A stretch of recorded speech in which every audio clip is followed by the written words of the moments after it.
આજે સ્વાધ્યાય 13.4 એના આગળના દાખલાઓની આપણે વાત કરશું। 4 દાખલાઓ થઈ ગયા છે, 5માંથી શરૂ કરીએ।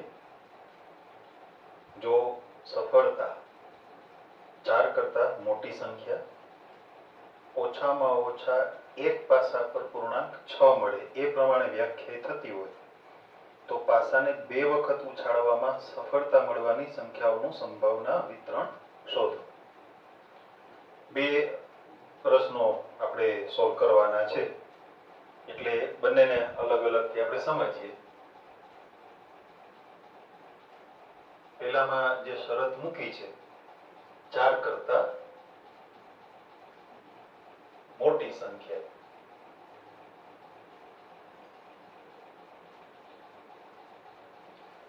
હવે એક પાસાને ઉછાળવામાં આવે તો ઉપર તરફ મળતા પૂર્ણાંકો એની શક્યતાઓ એટલે કે નિર્દેશ અવકાશના ઘટકો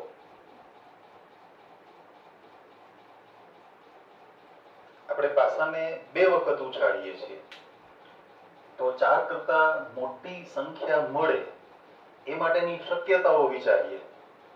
2 વખત ઉછાળીએ, 2 માંથી એક પણ વખત 4 કરતા મોટી સંખ્યા ન મળે, એક વખત મળે અથવા બંને વખત મળે, એટલે યાદચ્છિક ચલ x ની શક્ય કિંમતો એ 0, 1, 2। 0 એટલે એક પણ વખત 4 કરતા મોટી સંખ્યા ના મળે, ચલની કિંમત 1 એટલે એક વખત 4 કરતા મોટી સંખ્યા મળે, એક વખત ના મળે, અને p કૌંસમાં x = 2 એટલે કે ચલે ધારણ કરેલી કિંમત 2 હોય એટલે બંને વખત 4 કરતા મોટી સંખ્યા મળે।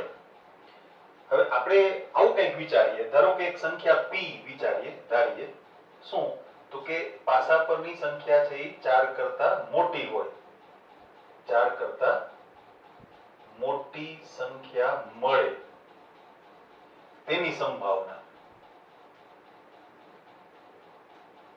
4 કરતા મોટી સંખ્યાઓ 5 અને 6 તો કુલ 6 જે ઘટકો છે એમાંના 2 એટલે સંભાવના થઈ 2/6 એટલે કે 1/3 અને q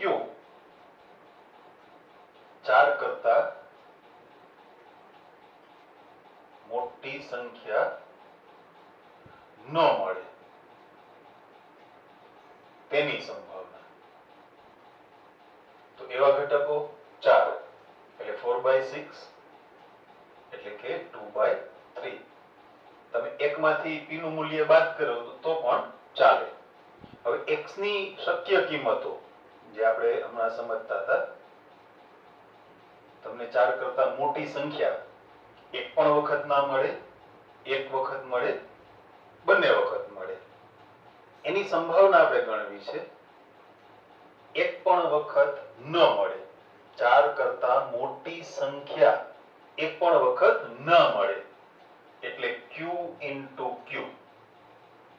પ્રથમ વખત 4 કરતા મોટી સંખ્યા ના મળે, બીજી વખત 4 કરતા મોટી સંખ્યા ના મળે, પણ આ ઘટનાઓ નિરપેક્ષ હોય છે ને, તમે એક વખત પાસો ઉછાળો તો ઉપર તરફ મળતી સંખ્યા અને બીજી વખત પાસો ઉછાળો તો ઉપર તરફ મળતી સંખ્યા એ બંને એકબીજા પર આધારિત નથી, એટલે સંભાવનાનો ગુણાકાર થાય, એટલે આ મૂલ્ય મળ્યું આપણને 4/9।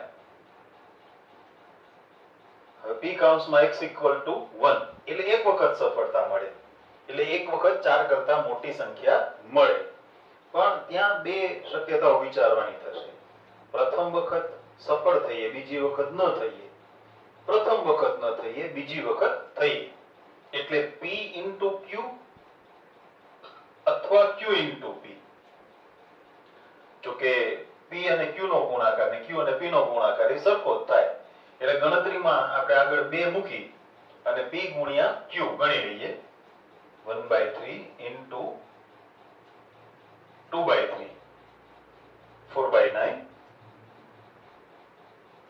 p કૌંસમાં x = 2 એટલે બંને વખત 4 કરતા મોટી સંખ્યા મળે એટલે p * p તો 1/3 * 1/3 એટલે કે 1/9।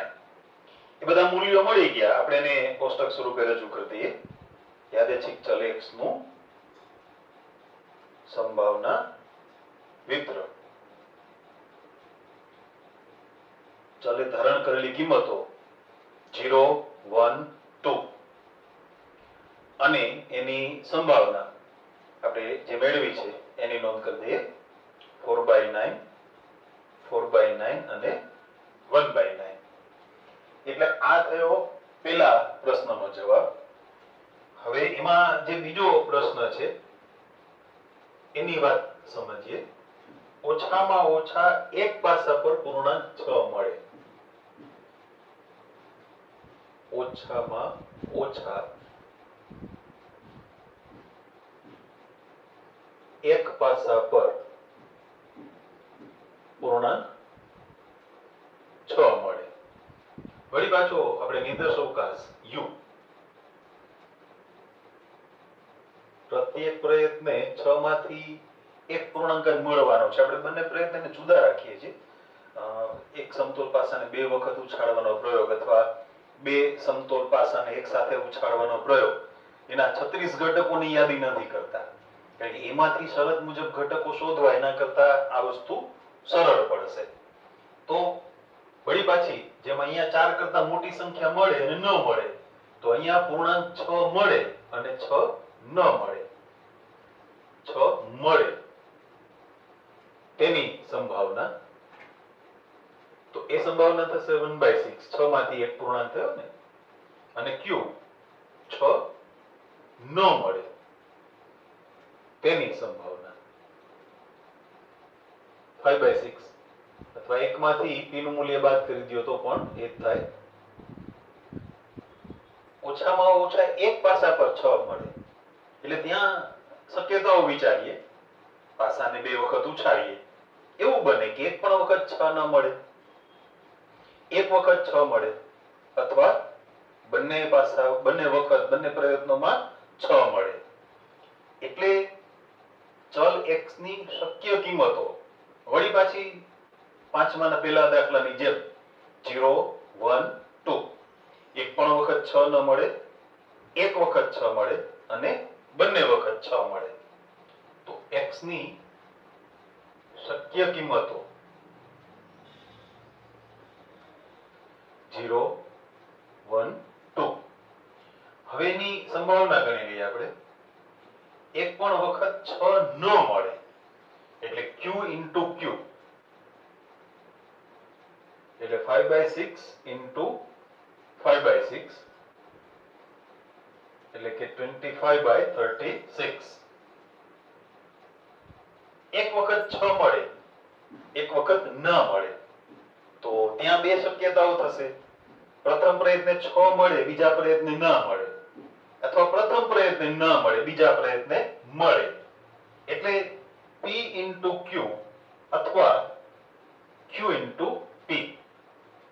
1/6 into 5/6 એ બે વખત જ થયું ને. સરવાળો છે pq ને qp, ગુણાકાર તો સરખો જ થયો. તો આપણે આગળ બે મૂકી દઈએ. 2 times 1/6 into 5/6 એટલે 10/36. હમણાં છેદને ઉડાડીએ. તમને અગાઉ પણ વાત કરી હતી ને કે આ બધી સંભાવના ગણી લ્યો, પછી એનો ટોટલ કરી લેજો. 1 થઈ જવો જોઈએ. એટલે સમછેદી હશે ને તો તમને ટોટલ ગણવામાં સરળતા રહેશે. p કૌંસમાં x = 2 એટલે બંને પાસા પર પૂર્ણાંક 6 મળે એટલે p into p 1/6 into 1/6 એટલે કે 1/36. x ની જે કાંઈ કિંમતો શક્ય હતી એ બધાની સંભાવના આપણે ગણી લીધી. હવે એનું કોષ્ટક બનાવી દઈએ. તો x નું સંભાવના વિતરણ એ આ પ્રમાણે મળશે. ચલે ધારણ કરેલી કિંમતો 0, 1, 2 અને એ પ્રત્યેકની સંભાવના 25/36, 10/36 અને 1/36. આમાં તમે અહીંયા 5/18 પણ લખી શકો છે ઉડાડીને, પણ આ રીતે હોય ને તો આપણે સાદું નથી આપતા. એનું કારણ શું છે કે આ પ્રકારના દાખલામાં તમને આગળ મધ્યક, વિચરણ આ બધું ગણવાનું કે e of x અથવા e of x square, variance of x. તો આ બધા અપૂર્ણાંકો છે ને સમછેદી હોય ને તો એ વખતે સાદુરૂપ આપવામાં સરળતા રહે, એટલા માટે આપણે એને સંક્ષિપ્ત રૂપ આપતા નથી. ઓકે, હવે આપણે છઠ્ઠા દાખલાની વાત સમજશું, એની ચર્ચા કરીશું.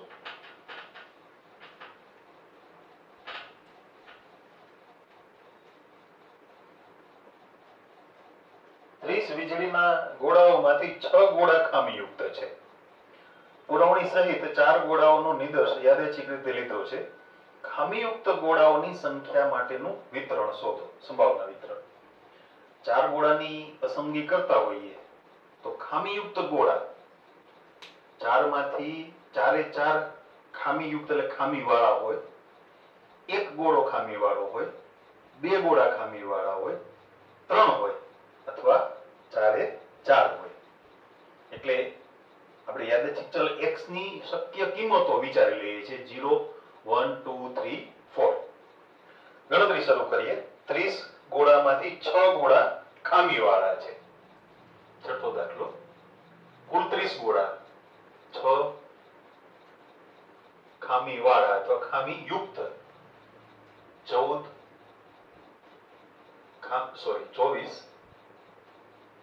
ખામી વગરના. આમ કુલ 30 ગોળા છે. આપણે ગોળો ખામીયુક્ત હોય, પસંદ કરેલો ગોળો, એક ગોળો લઈએ 30 માંથી, તો પસંદ કરેલો ગોળો ખામીયુક્ત હોય, ખામીવાળો હોય, અને ખામીવાળો ના હોય એટલે સારો હોય, એ બેની સંભાવના ગણી લઈએ. જેમ અહીંયા 6 મળે, 6 ન મળે, p અને q ગણ્યા હતા. એટલે શું છે, આ ગોઠવણ ઝડપથી પતી જાય, શબ્દોમાં કે કઈ લખવું ના પડે, ટૂંકમાં પતી જાય. p ગોળો ખામીવાળો હોય તેની સંભાવના.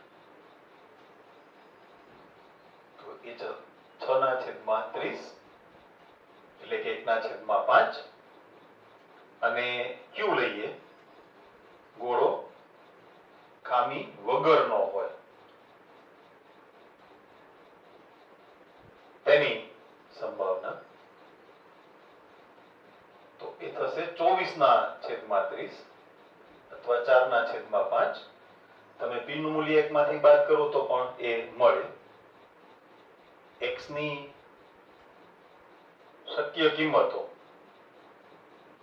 4 ગોળા પસંદ કરીએ છીએ તો ખામીવાળા કેટલા હોય?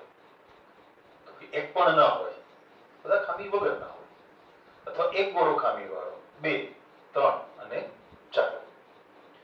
એ બધાની સંભાવના ગણશું. થોડું ધ્યાન આપજો. અહીંયા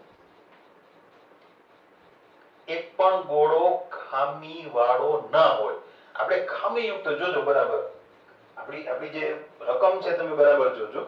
ખામીયુક્ત ગોળાઓની સંખ્યા એટલે x બરાબર 0 એટલે 0 ગોળા ખામીવાળા હોય, એટલે બધા સારા હોય.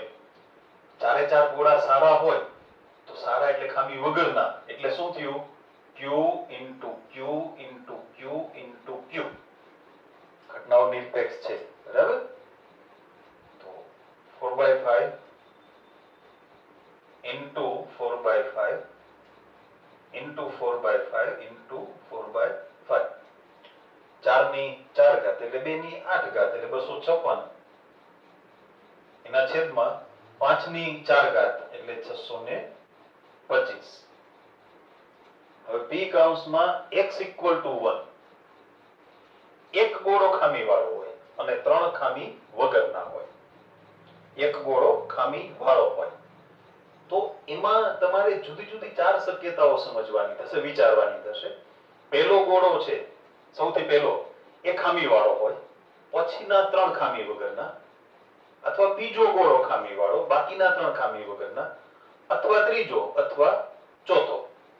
એટલે ખામીવાળો ગોળો એટલે p. તો પહેલો ખામીવાળો હોય, પછી 3 ખામી વગરના હોય, બીજો ખામી વાળો હોય, બાકીના 3 ખામી વગરના પ્લસ. હવે તમે આ વાત સમજી ગયા. ખામી વાળા ગોળાનો ક્રમ પહેલો હોય, બીજો હોય, ત્રીજો હોય અથવા ચોથો હોય. પણ એ બધામાં q નો ગુણાકાર 3 વખત અને p નો ગુણાકાર 1 વખત. તો 4 times p 1 time, q 4 times, એટલે 1/5. q છે એ 3 વખત ગુણાકારમાં છે, 4/5 4/5 4/5. એટલે વળી પાછી 4 ની 4 ઘાત જ થઈ, એટલે કે 256 અને છેદમાં 5 ની 4 ઘાત એટલે 625. હવે બે ગોળા ખામી વાળા હોય અને બે ખામી વગરના હોય તો એની ટોટલ 6 ગોઠવણ, 6 શક્યતાઓ થશે. 2 વખત p અને 2 વખત q. એને ક્રમમાં તમે ગોઠવો ને તો એ 6 પ્રકાર થશે. તમે ગોઠવીને પ્રયત્ન કરી જોજો, અથવા એવું ન કરવું હોય તો ગઈકાલે એક દાખલો આપણે ગણ્યો છે. સિક્કાનો હતો, 4 પ્રયત્નો હતા, અથવા 4 સિક્કા ઉછાળવાનો, આઈ ડોન્ટ નો એક્ઝેક્ટ, પણ 16 ઘટકોની આપણે યાદી કરી છે. તમે ગઈકાલની વાત યાદ કરો. 2 વખત h અને 2 વખત t હોય. એ 16 ઘટકો જે હતા ને એમાં 2 વખત h અને 2 વખત t હોય એવા કુલ 6 ઘટકો મળ્યા હતા આપણને. એની ગોઠવણ બિલકુલ એ જ વાત થઈ. 2 વખત p અને 2 વખત q હોય એને ક્રમમાં ગોઠવવામાં આવે તો એની ગોઠવણ કેટલી મળશે તમને? ટોટલ 6. એટલે p કૌંસમાં x = 2 તો એ 6 વખત p * p * q * q. તમને ન સમજાણું હોય તો આપણે વાત કરીએ. જો p p q q, બરાબર? p q p q, p q q p, okay? q p q p, q p p q. 1 2 3 4 અને 5 ગોઠવણ થઈ ને ટોટલ. હજુ એક ગોઠવણ થશે. વિચારો જો કઈ ગોઠવણ થશે હજી? Just try. No? q q p p. 1 2 3 4 5 ને 6. આવી 6 ગોઠવણ થઈ. p અને p સાથે હોય એવી 3 ગોઠવણ, p અને q જુદા પડી જાય એવી 3 ગોઠવણ. આ 3 એટલે એ 6 વખત થયું. ખામી વાળો, ખામી વગરનો એની ગોઠવણ આપણે કરી 6 ગોઠવણ. એ તમે પેલા HH વાળા સાથે સરખાવી દેશો ને તોય ચાલશે, સમજાઈ જશે. HHTT એની આવી 6 ગોઠવણ. એ નિદર્શક આપણે લખ્યો તો એ વખતે, એટલે તમને ખ્યાલ હશે. જોજો એમાં. હવે p નું મૂલ્ય 1/5 અને q નું મૂલ્ય 4/5. 6 ચોક 24, 24 ચોકુ 96 છેદમાં 5 ની 4 ઘાત એટલે 625. હવે p કૌંસમાં x = 3 એટલે 3 વખત ખામી વાળો ગોળો મળે, 1 વખત ખામી વગરનો મળે. 3 વખત ખામી વાળો ગોળો મળે એટલે 3 વખત p અને 1 વખત q.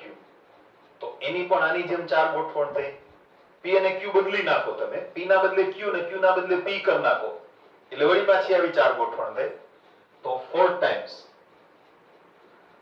અહીંયા 3 વખત q છે, 1 વખત p છે. હવે આપણી વાતમાં 3 વખત p છે અને 1 વખત q છે.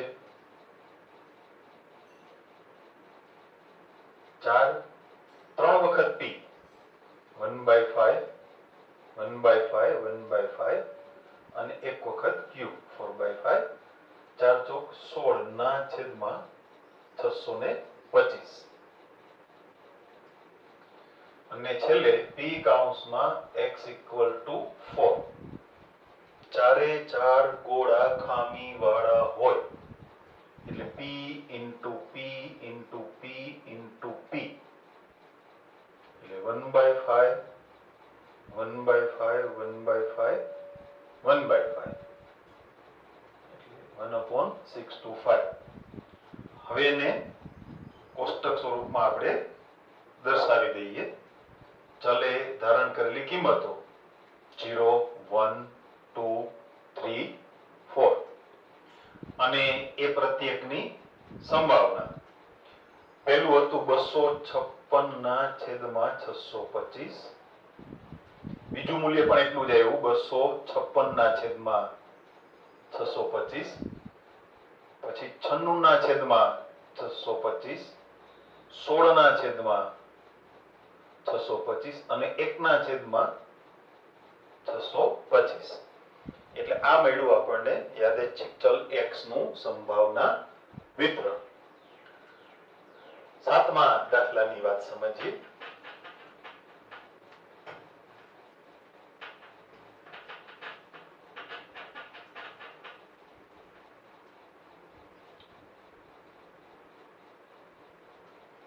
એક સિક્કો અસમતોલ છે, તેને ઉછાળતા છાપ મળવાની સંભાવના તે કાંટો મળે તેની સંભાવના કરતા 3 ગણી છે.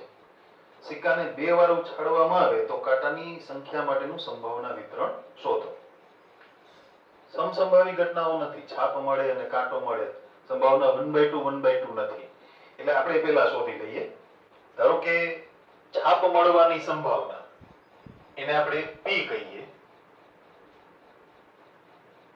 છાપ મળવાની સંભાવના અને કાંટો મળવાની સંભાવના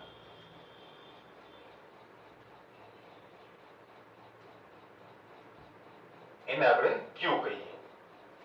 તો તમને જે શરત આપી છે એ પ્રમાણે છાપ મળવાની સંભાવના કાંટો મળવાની સંભાવના કરતા 3 ગણી એટલે p = 3q. પણ સિક્કો સમતોલ હોય કે ના હોય, છાપ અને કાંટાની સંભાવનાનો સરવાળો, કારણ કે શક્યતાઓ તો બે જ છે ને. સિક્કો ઉછાળતા ઉપરની બાજુએ છાપ મળે, છાપ ના મળે તો કાંટો મળે. એટલે સંભાવનાનો સરવાળો છે હંમેશા 1 થાય. એટલે p + q = 1. p ની જગ્યાએ આપણે 3q મૂકી દઈએ તો 3q + q = 1. એટલે q થશે 1/4. તો p બરાબર 3/4. છાપ મળવાની સંભાવના 3/4, કાંટો મળવાની સંભાવના 1/4. સિક્કાને 2 વાર ઉછાળવામાં આવે, 2 પ્રયત્નો કરવામાં આવે તો મળતી કાંટાની સંખ્યા 2 પ્રયત્નો કરો તો એક પણ પ્રયત્ને તમને કાંટો ન મળે એટલે કાંટાની સંખ્યા 0 હોય એવું બને. એક કાંટો મળે, 2 માંથી 1, અથવા બંને કાંટા મળે એટલે x ની શક્ય કિંમતો, યાદચ્છિક ચલ x ની શક્ય કિંમતો એ 0 1 2. હવેની સંભાવના ગણીએ. એક પણ વખત કાંટો ન મળે એટલે છાપ મળે. છાપની સંભાવનાને આપણે શું કીધું છે? p. p * p એટલે 3/4 * 3/4 9/16. એક વખત કાંટો મળે. પણ એક વખત કાંટો મળે એ વાત સમજીએ ને એટલે એમાં 2 શક્યતાઓ થશે. તમે સિક્કાને 2 વખત ઉછાળો છો, 2 પ્રયત્ન કરો છો. પહેલા પ્રયત્ને કાંટો મળે, બીજા પ્રયત્ને ન મળે એટલે છાપ મળે, અથવા પહેલા પ્રયત્ને છાપ મળે અને બીજા પ્રયત્ને કાંટો મળે. એટલે q * p અથવા p * q. બરાબર? q ની કિંમત 1/4, p ની કિંમત 3/4. પ્લસ કરીને લખો અથવા ગુણાકારમાં 2 મૂકી દો તો પણ ચાલે. 3/4 * 1/4 એટલે 3 ને 3 6 છેદમાં 4 × 16. અને p કૌંસમાં x = 2. બંને વખત કાંટો મળે, કાંટાની સંખ્યા 2 q into q એટલે 1/4 into 1/4 એટલે કે 1/16. તો x નું સંભાવના વિતરણ હવે આ વિગત આપણે કોષ્ટક સ્વરૂપે રજૂ કરી દેવાની છે. ચલે ધારણ કરેલી કિંમતો 0 સોરી 1 2 અને એની સંભાવના 9/16 6/16 અને 1/16. આ થઈ સાતમા દાખલાની વાત. આઠમા દાખલાની વાત કરીએ. આપણને એક કોષ્ટક આપ્યું છે સંભાવના વિતરણનું, યાદચ્છિક ચલ x નું સંભાવના વિતરણ એ કોષ્ટક સ્વરૂપે આપી દીધું છે અને એમાં અજ્ઞાત k છે. આપણે એવું એક ઉદાહરણ ગણ્યું હતું, યાદ કરો. એ k શોધવાનો છે અને પછી x ની યાદચ્છિક ચલ x ની જુદી જુદી કિંમતો માટે સંભાવના મેળવવાની છે. તો સૌથી પહેલા છે ને આપણે એ કોષ્ટક એની વાત અહીંયા કમ્પ્લીટ કરી દઈએ. આઠમા દાખલાનું જે કોષ્ટક છે એ પહેલા અહીંયા આપણે નોંધી લઈએ. ચલે ધારણ કરેલી કિંમતો છે 0 થી 7 સુધી. 0 1 2 3 4 5 6 and 7 અને એની સંભાવના 0 k 2k 2k 3k k square 2k square અને 7k square plus k. એનો સૌથી પહેલો પ્રશ્ન છે k નું મૂલ્ય શોધવાનું. આવી ગણતરી આપણે એક વખત ઉદાહરણમાં શીખી ગયા છે કે તમને ખ્યાલ છે સિગ્મા p of xi 1 થાય એના આધારે આપણને k નું મૂલ્ય મળશે. Sigma p of xi equal to 1 એટલે સંભાવનાનો સરવાળો. 0 નહીં લખીએ, સરવાળો ઈઝી છે, બધા પદ નથી લખતા, આપણે ડાયરેક્ટ સરવાળો કરી લઈએ છીએ. વર્ગવાળા પદ જુઓ 7 2 9 ને 1 10 એટલે 10k સ્ક્વેર. k ની એક ઘાત વાળા પદ જોઈએ 1 ને 2 3 3 ને 2 5 5 ને 3 8 8 ને 1 9 પ્લસ 9k ઇક્વલ ટુ 1. દ્વિઘાત સમીકરણ બની જશે 10 square 10k square plus 9k minus 1 equal to 0. એને ઉકેલીએ ભાગ પાડીને. 9 ના ભાગ પડશે પ્લસ 10 અને માઇનસ 1. હવે પહેલા બે પદમાંથી 10k કોમન, પછીના બે પદમાંથી માઇનસ 1 કોમન. કોમન ફેક્ટર થશે k પ્લસ 1 એટલે k ની બે કિંમતો મળશે આપણને, k equal to 1/10 or k equal to -1. પણ k નું મૂલ્ય -1 લઈએ ને તો ચલે ધારણ કરેલી અહીંયા જે કિંમત છે 1 એની સંભાવના k આપી છે એ -1 થઈ જાય. બાકીના ચેક કરવાની પણ જરૂર નથી રહેતી હવે, કારણ કે પ્રત્યેક સંભાવના અનુરૂપ મૂલ્ય તો હોવું જ જોઈએ. પરંતુ k બરાબર -1 માટે ચલે ધારણ કરેલી કિંમત 1 હોય એની સંભાવના -1 થઈ જશે, ઋણ થઈ ગઈ, લેસ ધેન 0. એ શક્ય નથી. તો k નું શક્ય મૂલ્ય અહીંયા 1/10. આ થયો પહેલા પ્રશ્નનો જવાબ. બાકીના પ્રશ્નો એક પછી એક જોતા જઈએ આપણે.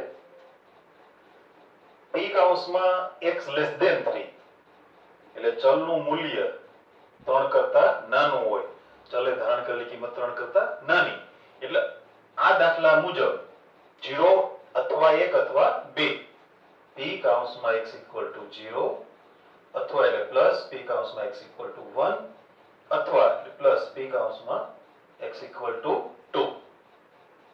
0 પ્લસ 3k, પણ k નું મૂલ્ય 1/10 છે, એટલે આન્સર થશે 3/10. k ની જગ્યાએ 1/10 મૂકતા એ આન્સર 3/10 મળશે. આપણો ત્રીજો પ્રશ્ન છે p કૌંસમાં x greater than 6, એટલે ચલનું મૂલ્ય 6 કરતા મોટું હોય એટલે 7 હોય. આપણી આ દાખલાની ગોઠવણ મુજબ 6 કરતા મોટું એટલે 7, તો એની સંભાવના આપણને જે આપી છે એ 7k² + k, પણ k નું મૂલ્ય 1/10, 1/10 નો સ્ક્વેર પ્લસ 1/10 એટલે 7/100 પ્લસ 1/10, 100 પ્લસ આ થયો એટલે કે 10 થી ગુણો તો 10 ને 7 17, એના છેદમાં 100 100.